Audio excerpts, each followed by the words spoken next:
Hello, in this video I want to show you how to enable or disable timed capture on Insta360 GO free.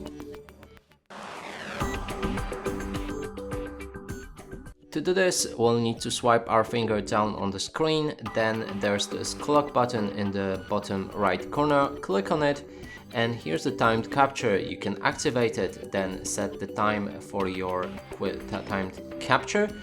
There's an option to change the shooting mode, so you can pick different presets.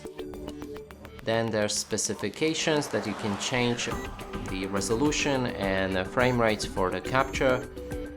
Shooting parameters can be set to auto, or you can adjust the colors like vivid and etc.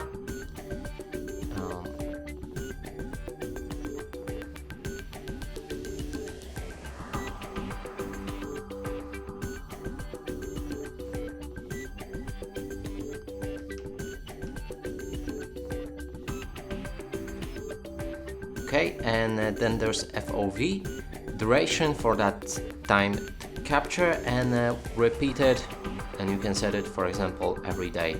And that's it for this video. Hope you like it. Please consider subscribing to our channel, leave a like and a comment below.